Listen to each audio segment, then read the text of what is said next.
This is my very good friend Mike. Not too long ago, he had quite an interesting experience. It was a sweltering summer's day, and Mike fancied some ice cream to cool off, so he headed over to the nearest shop. There, he was given 3 simple flavor options: chocolate, strawberry, and vanilla. Nothing fancy. Mike didn't mind the limited selection. Without overthinking it, he chose strawberry. He was in the mood for something fruity and refreshing. It tasted all right, nothing extraordinary, but he was content with his choice. Fast forward a week, Mike fancied another ice cream. This time he went to a different shop with a far wider range of flavors. A dream for anyone who enjoys variety. More options, after all, should mean more chances to find the perfect one, right? But this time, the decision wasn't as straightforward. Mike wasn't sure which flavor would satisfy him most. He ended up overthinking it, comparing them all. After several minutes, he once again settled on strawberry, a safe choice. The taste? Just like before. Fine, but nothing special. The difference? This time, Mike was disappointed. Genuinely disappointed. His expectations weren't met, and his day felt ruined. Let me show you why that happened with this simple graph. On the y-axis, we've got happiness. On the x-axis, the number of choices available. As you can see, when you have very few or even no options, you're unlikely to feel particularly happy, and that makes perfect sense. Imagine you're looking for a job, but only one place is hiring, and it's not a good fit. You're going to feel stuck, maybe even hopeless, because there's no room to choose something better suited to you. As the number of choices increases, so does your satisfaction, up to a point. You're no longer limited. You've got the freedom to pick what fits you best. That's great, right? But here's the twist. Once we pass that sweet spot, something strange happens. As more options keep increasing, your happiness starts to decline. Odd, isn't it? After all, more options should mean getting exactly what we want.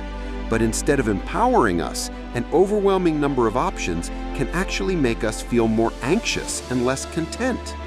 Psychologist Barry Schwartz coined this idea, the paradox of choice, because more becomes less. One key reason this happens is due to raised expectations, often to unrealistic levels. Back to Mike. In the first shop, with just a few flavors, he wasn't expecting anything extraordinary. So when the ice cream was decent, it felt like a small win. But in the second shop, with dozens of options, he expected something incredible. Surely one of those flavors had to be perfect for him. But when the result was just fine, it didn't live up to the hype, and that hurt. That's the problem. When we have more options, we expect more. And we're more likely to feel let down, even if the outcome is basically the same. This ice cream story might seem trivial, but the same thing happens in much more important areas of life. Take dating, for example. A few decades ago, your potential partners were limited to the people in your local area or social circles. You knew they weren't perfect, but that was okay. Now, dating apps give you access to thousands of people with a swipe. And when perfection might be one swipe away, why settle for someone who isn't 100% ideal? This creates unrealistic standards and ultimately disappointment. It also leads to something called analysis paralysis. That's when you've got so many options, you end up not choosing anything at all. Back to Mike. He was just trying to pick the best tasting ice cream. But imagine if he'd also started comparing prices, checking ingredients, or worrying about how healthy each option was. That turns a simple choice into actual mental labor. Now imagine something more complex, like buying a house. You're comparing size, price, location, interior design, nearby amenities, and more. It's easy to get overwhelmed. Some people end up putting it off for ages, just in case a better one comes along. And it's not just homes. People do this with books, workouts, investments, you name it. In their quest to find the best, they end up doing nothing, which, ironically, is often the worst decision of all. And here's the kicker. The best doesn't really exist. Almost every option comes with trade-offs.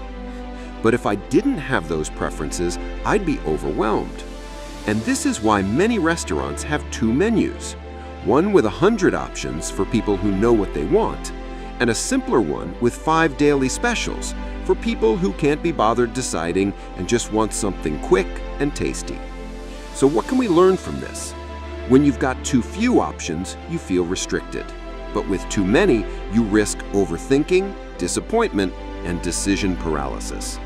The solution isn't to fear choice, but to understand it. Be aware of the paradox of choice. Know your preferences, set priorities, and don't aim for perfection, aim for satisfaction. And finally, thanks for making the choice to watch this video. I know you had plenty of other things you could have done instead. Hopefully, this met your expectations, taught you something new, and helped you become better than you were yesterday. Okay, now tell me what I'm think. And if you're ready to take control of your own future, if you're done following the script, then we have something for you. If this story lit a spark in you, that's not an accident. You're ready for more.